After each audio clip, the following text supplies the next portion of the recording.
Hey everybody, today we're talking about Blue Beetle Rebirth.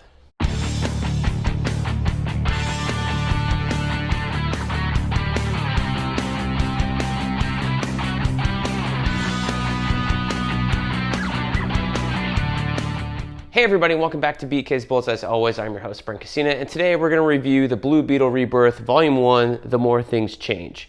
So, this is a series I have not read all the way through. I was excited that Blue Beetle was getting his own series when they did all the Rebirth announcements, what was that, 2016, 2018? Many years ago at this point. And I was excited that Keith Giffen was coming back to the book. He's writing this, and he's got Scott Kolins helping him on the story, and Scott Kolins doing the art as well. So I was like, Keith Giffen, all right, he did a good job on the first, I think he was on the first like 12 issues or so of the original Blue Beetle run, from the one year later line post Infinite Crisis, a lot of events with this talk. So I was excited. And then I read it, and then something didn't click with me. I don't know what it was. It could have been the Scott Kolins art. Now, I've read Scott Kolins' art on many things, but he was trying something new on this book, and at the time, it didn't click with me. And maybe that's also because he kind of changed the design of Blue Beetle a little bit.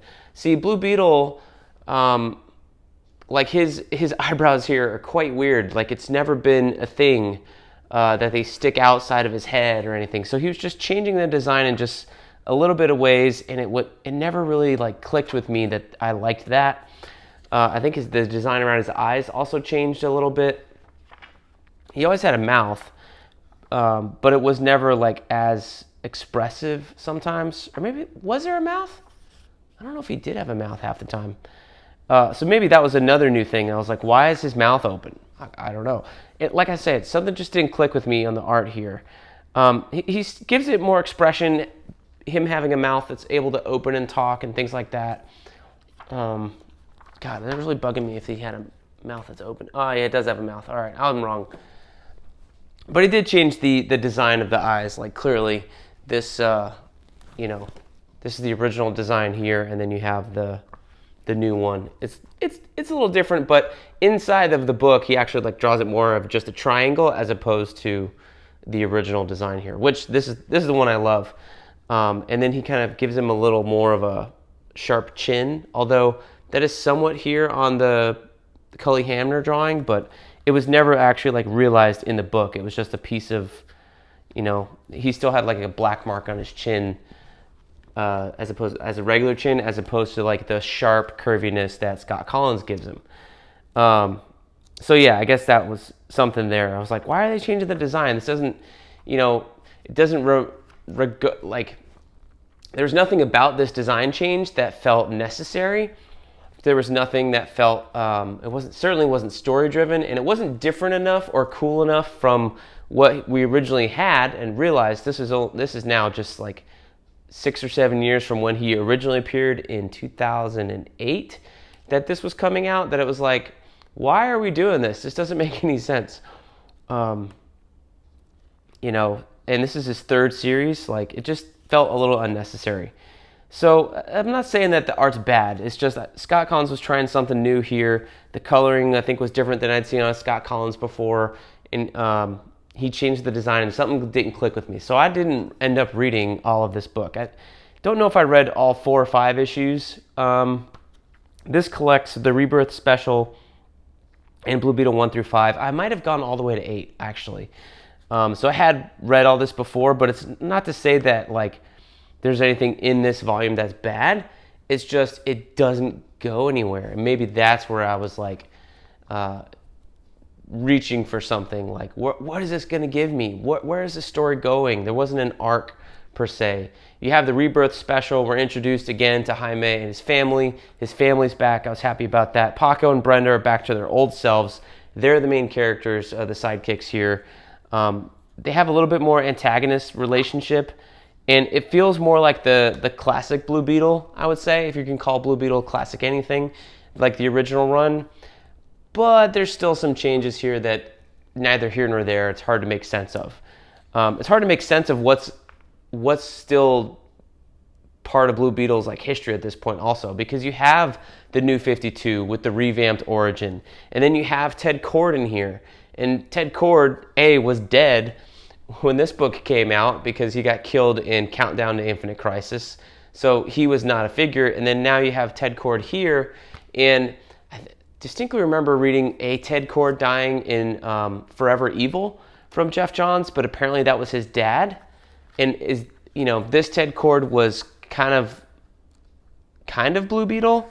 We get to this where he has like a proto Blue Beetle suit, but it's never made very clear. He's still got the scarab, he's got the goggles, but you don't get the feeling, at least in this first arc, that this Ted Kord was the Blue Beetle with like Booster Gold, because at the same time in New 52 continuity, Booster Gold's been running around with somebody else, I think. So everything's kind of all over the place with this Rebirth Blue Beetle continuity, and I think that bugged me too. I was like, why are we bringing Ted Kord back? I thought he died, and I liked it better with the concept of Jaime trying to figure out things on his own, as opposed to like Ted Kord here is just kind of explaining a lot to him. And instead of Jaime talking to Kajida, the scarab, in his head, he's talking to Ted Kord on the radio, and it feels like Jaime doesn't have a relationship with the scarab or anything like that. Other things that Keith Giffen brings back, he brings back the little superhero gang here, the posse. He's got a new, but they're completely different characters from what was in, classic Volume 1. Totally different characters. They all have superpowers now they look more like mutants and monsters, as opposed to people who may or may not have superpowers, which was kind of what the posse was in the original run.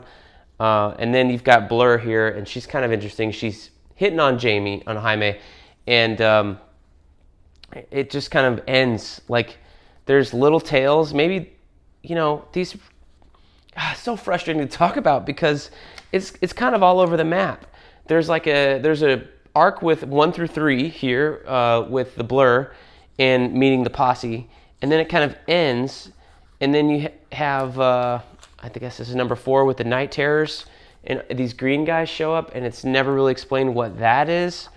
And then the book ends with a new villain showing up, and he's another green alien, and he kind of wreaks havoc all over town, and then is left to be picked up in like issue 6.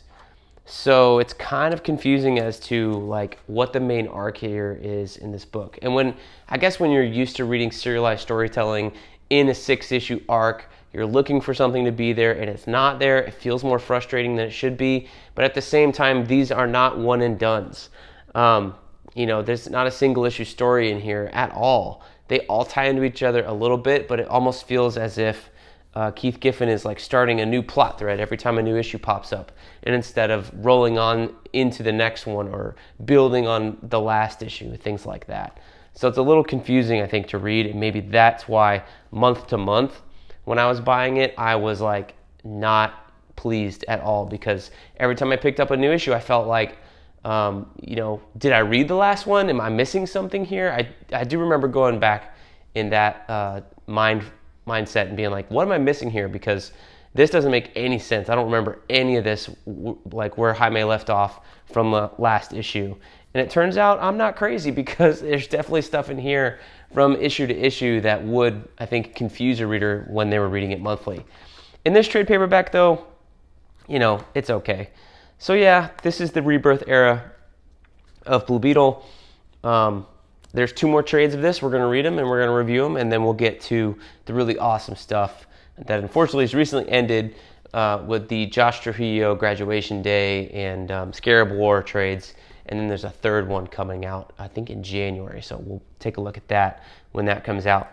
But yeah, Scott Collins, Keith Giffen. Hopefully the next volume can tell a little bit more cohesive story and pick up some of the plot threads they start in here and actually go somewhere, as opposed to not do anything. I mean, there's a reason this series only lasts like 18 issues, right? Because obviously I wasn't the only one who was not interested in this run of Blue Beetle, unfortunately. And he's one of my favorite characters. It just wasn't doing it for me at the time. So hopefully with the stuff I haven't read, maybe it gets a little bit better. We'll see. But we'll talk about that in a future video. So thank you guys for watching. We'll see you guys next time in the Funny Pages.